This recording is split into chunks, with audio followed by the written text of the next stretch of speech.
Poucos médicos conhecem o câncer tão de perto.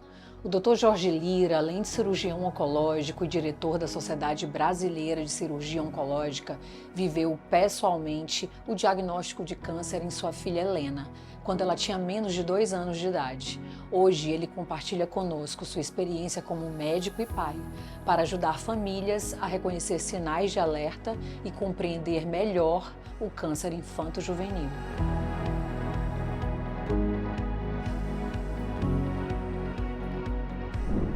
Doutor Jorge, você pode compartilhar conosco como foi a experiência de viver o diagnóstico de câncer na Helena, lá em 2022? Como foi esse momento para você, para sua família? Bom, Suelen, eu vou dizer que é uma experiência transformadora, tá? Você que, né, quando a gente deu o diagnóstico, né, foi no dia 23 de outubro de 2022, tá? Eu lembro até hoje, né, eu estava viajando, eu lembro que eu tinha chegado na véspera de um congresso fora do Brasil e minha esposa não estava aqui, ela estava em Brasília, na casa do irmão dela, e a minha filha passou mal a madrugada inteira, né? E aí ela me liga de umas 5 da manhã dizendo que a Helena está passando mal, que não consegue fazer xixi, passou a noite inteira em claro. E o que ela faz? Eu falei, vem para cá, porque aqui eu conheço os médicos, não conheço ninguém em Brasília, vem para cá que a gente resolve. E de lá pegou o avião, veio para cá, chegou aqui, eram umas 10 e pouco da manhã.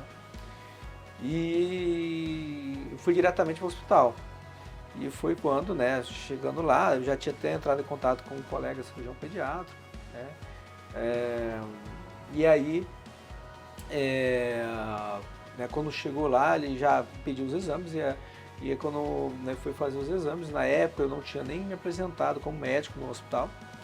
E aí eu lembro até hoje, né, quando foi fazer o ultrassom, né, o ultrassonografista, ele, né, demorou, ficou olhando e tentando entender ali o que ele estava vendo. E aí ele falou, com licença que eu vou chamar um outro colega. Aí eu falei, tem coisa ruim. E aí quando ele chamou outro colega, ele foi lá, então, a gente não sabe se é um cisto, se é uma massa. Aí eu, né, falei, ó, bem ali tem um vaso, coloca o Doppler aí. Aí ele olhou assim pra mim, aí eu me identifiquei, olha, eu sou cirurgião oncológico e tudo mais, pode colocar o Doppler ali. E aí colocou o Doppler e começou a ter fluxo, né? Isso eu falei, então, se tem fluxo, é uma massa, né? É um tumor, né? E aí foi a hora que eu já comecei a cair a ficha, né, do que estava acontecendo. Tá?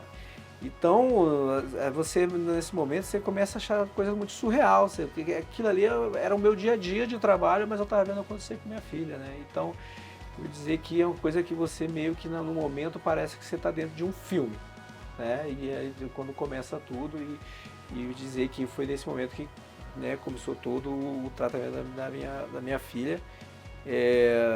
E hoje eu consigo conversar sem chorar, porque já foi muito tempo, né, isso me emocionava muito, mas hoje a gente, graças a Deus, ela está bem, então assim, hoje a gente consegue conversar sem se emocionar sobre o tema. Ela tinha 2 anos na época? 1 ano e 4 meses. Doutor, também tem uma filha de 10 anos, né? A gente já ouve muito falar nessa faixa etária de câncer, principalmente aí, né, leucemia. Mas fala pra gente aí quais são outros tipos de câncer, quais são esses sintomas que a gente, enquanto família, enquanto mãe, né, a gente precisa ficar de olho aí nos nossos filhos, quais são os mais comuns? Então, o tumor infanto-juvenil como um todo, ele é raro, graças a Deus. Mas ele, infelizmente, ninguém pensa no tumor infanto, quando a criança está passando mal, que aquilo pode ser um tumor, né? Então, alguns sinais de alerta a gente tem que ficar atento, né? Tumores que são mais frequentes dos tumores infantos juvenis, eles são os tumores óticos, principalmente, né, o retinoblastoma, tá?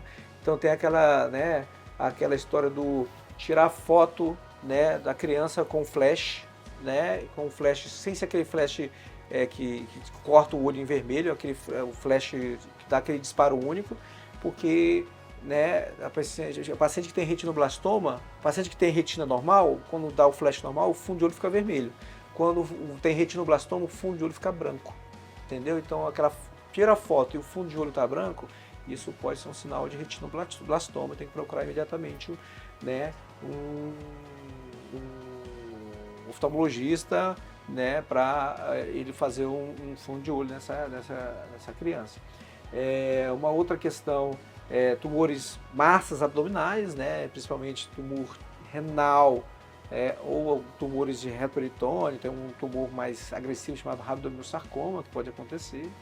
No caso da minha filha, o que ela passou mal, fez uma massa pélvica, né, e aí comprimiu a bexiga, então ela não conseguia mais fazer xixi, então ela fez um que chama de um bexigoma, né, e aí a bexiga dela estava aqui em cima, né, de tão cheia que estava.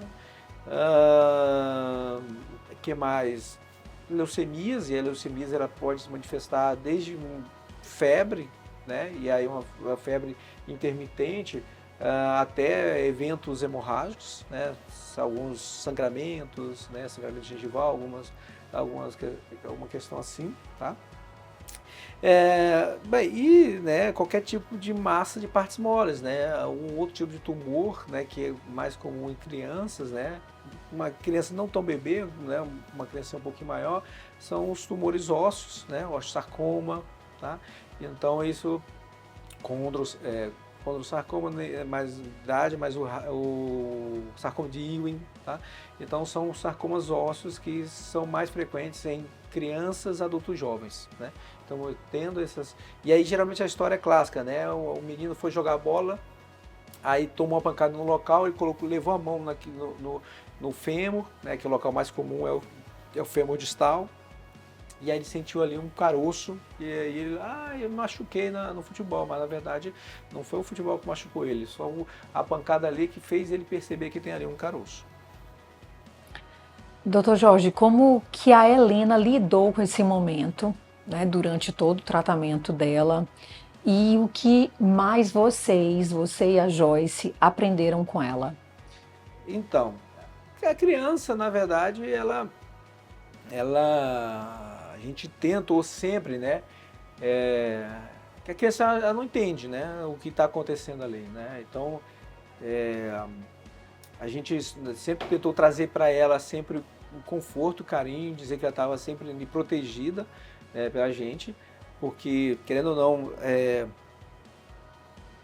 quando ela pede ajuda, né, porque acha que está sendo, né, alguém vai funcionar ela pede socorro e aquilo emociona muita gente, né? E a gente tem que demonstrar que não, que é pro bem dela, tá? Mas assim, ela no todo ela encarou muito bem. Hoje ela, né, uma menina saudável, brinca como se nada tivesse acontecido. Ela sabe que tem um dodói na barriga, né, que é a cicatriz cirúrgica, entendeu? Mas ela tá muito bem. E eu acho que a gente tentou muito primeiro, né, no período dela internada, é sempre deixar ela uma menina ativa, então ela ficava, quando ela fez o transplante autólogo de medula óssea, ela ficava 21 dias internada num quarto, não podia sair nem do quarto.